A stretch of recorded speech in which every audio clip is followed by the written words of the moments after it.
Le decíamos antes de la pausa que vamos a recibir, como sucede habitualmente los días martes, a Eduardo Botinelli aquí en BTV Noticias, y hoy para hablar de este paro, de lo que fue el paro del PIT-CNT, el primer gran encontronazo, podemos llamarlo así, entre la central sindical y el gobierno de Yamandu Orsi. Eduardo, ¿cómo estás? ¿Qué tal, Nicolás? ¿Cómo estás? Bien. Bueno, fue un paro que para ser el primero de una administración fue bastante grande, sobre todo con varios gremios muy plantados con paro de 24 horas, ¿no? El PIT-CNT quiso hacer algo un poco más acotado, paro general parcial, pero COFE, los sindicatos de la educación pública y privada, allí hubo bastantes sindicatos, recién le veíamos en la industria láctea, que hubo paro de 24 horas. Sí, fue bastante importante la adhesión que hubo desde el punto de vista de los sindicatos que adhirieron y las formas, ¿no? Que lo primero que muestra justamente es que la agenda del gobierno, la agenda del Frente Amplio y la agenda del PIT-CNT no son una sola agenda, que tienen diferencias y que hay básicamente dos grandes aspectos que podemos señalar. O sea, el primero es vinculado al rol que ocupan, ¿no? Es decir, bueno, el gobierno, el Frente Amplio dividido entre gobierno y partido y los sindicatos en general como reivindicación de su lugar. Y también que hay diferencias ideológicas, que esto es importante señalarlo porque existen y está planteado incluso en el propio discurso. Porque, digamos, el rol acá, o sea, yendo un poco a la parte de los roles, donde el gobierno lo que necesita y lo que busca es poder administrar los recursos.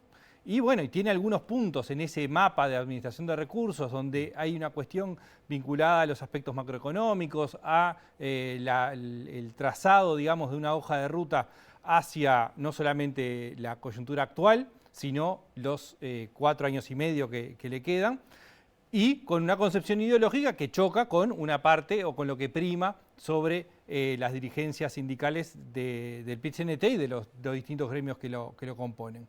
Entonces, por un lado, el gobierno busca ciertos, sobre todo vinculado al tema de pautas salariales, ¿no?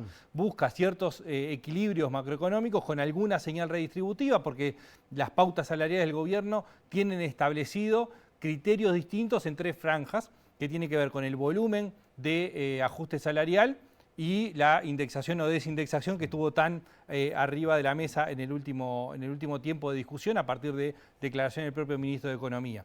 Y los sindicatos reivindican su plataforma tradicional vinculada al tema del trabajo, al tema de salarios.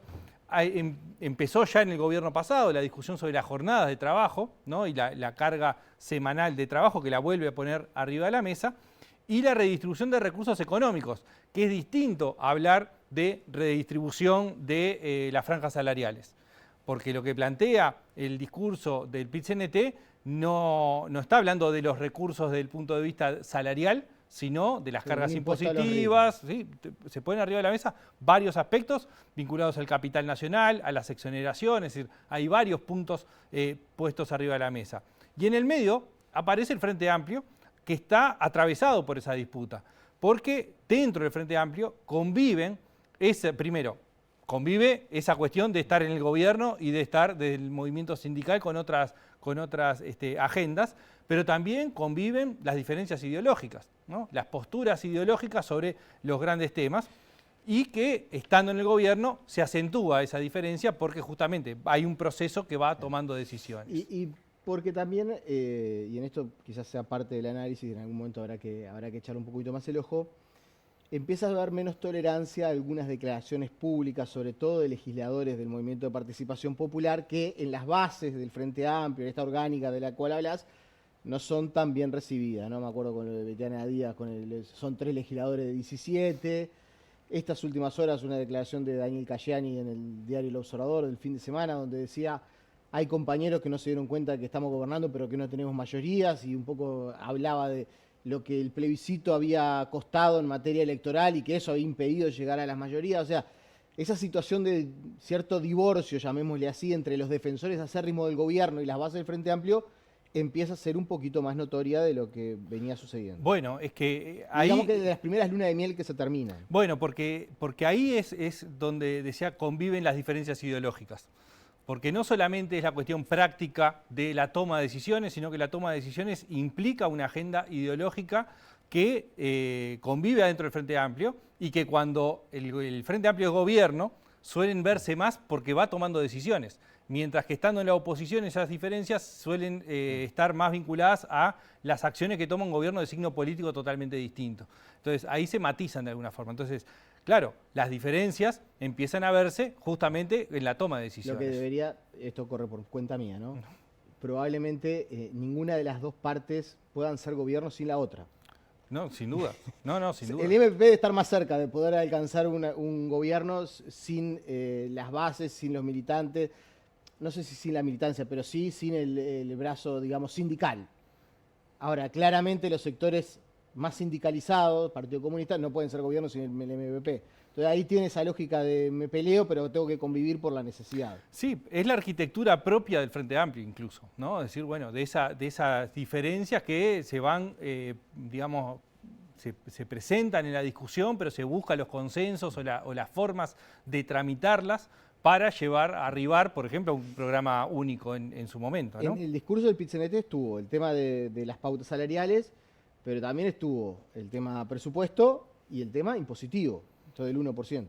Sí, ahí aparece, bueno, sin dudas, el reclamo de las pautas salariales. O sea, queda claramente establecido que hay una disconformidad por parte del movimiento sindical con las pautas salariales en general, por los temas de recuperación salarial o de crecimiento del salario real no garantizado, porque depende, en el propio discurso de Abdala lo presentaba, ¿no? Depende de que se puedan cumplir las metas de inflación trazadas por el gobierno, pero también la distinción entre las pautas salariales en el sector privado y lo que está establecido para el sector público. Y ahí aparece la defensa, digamos, del sector público por parte del movimiento sindical y también explica un poco por qué COFE hace el paro de 24 horas, ¿no? Es decir, también con más fuerza. Pero en el discurso de Marcelo Abdala aparecieron varios discursos que tienen un fuerte contenido ideológico, con una base marxista muy fuerte, incluso en la terminología que usó, y que también recoge mucho de lo que fue las posturas ideológicas tradicionales del PIT-CNT y que también fueron parte de las posturas del Frente Amplio. Por eso creo que es importante hablar de las diferencias ideológicas cuando hablamos tanto de las diferencias entre el movimiento sindical y el gobierno, como cuando hablamos adentro del Frente Amplio, como cuando se habla de las discusiones entre el gobierno y la oposición. Claramente acá los reclamos pasan por, primero, esto de las concepciones ideológicas, de cómo se entiende la distribución de recursos dentro de una sociedad. Estos reclamos anclados en el trabajo, en el salario, en la jornada de trabajo, y también aparece fuerte el rol del Estado. No solamente en el tema del llenado de vacantes y del tema salarial, sino también en el rol activo del Estado como articulador para el desarrollo del país. Y después aparecieron otros reclamos, que aparte dicho con todas las palabras, se viene el presupuesto nacional, ¿no? Es decir, este paro también está, de alguna forma, marcando una señal hacia el presupuesto nacional y de alguna forma el discurso dijo, bueno, no hay excusas para algunas cosas, ¿no? En el presupuesto no hay excusas para que no esté incluido el 6% más 1, es decir, el 6% para educación, 1% para investigación. No está, digamos, en discusión desde la mirada del movimiento sindical, el presupuesto para la vivienda, el no achicar el Estado, cuál es el rol que tiene el Estado como impulso para el desarrollo y claramente un tema que ha estado muy presente en los últimos años, el tema de la pobreza y fundamentalmente la pobreza infantil. Y justamente, digamos, atado a esto de, bueno, se necesitan los recursos, vuelve a plantearse la discusión y la propuesta del PIT-CNT de gravar con algún impuesto o un incremento de impuestos al 1% más rico del Uruguay, ¿no? Y claramente esto va a ser un tema de agenda de los próximos meses. No queda, digamos, como en algún momento parecía que iba a quedar como una discusión que quedó por ahí, porque la vuelve a traer el PIT-CNT, la vuelve a traer en una jornada importante para el PIT-CNT, y además ha tomado cierta fuerza en el último tiempo la discusión, ¿no? Es decir, no quedó, digamos, fuera de la agenda, sino que ha estado permanentemente, y seguramente esto va a ser un tema de disputa entre el movimiento sindical y el gobierno, y también probablemente sea un lugar de discusión en la interna del Frente Amplio en los próximos meses. Habrá que ver si el presupuesto finalmente tiene o no esto de gravar en los depósitos en el exterior con un impuesto, el tema de los impuestos a las multinacionales, y allí habría alguna señal, llamémosle así, para agravar a esos sectores y no ir por el lado del 1% más rico. Ese es uno de los puntos importantes, ¿no? Es decir, qué señales aparecen en el presupuesto con respecto a esto. Y que tiene que ver un poco con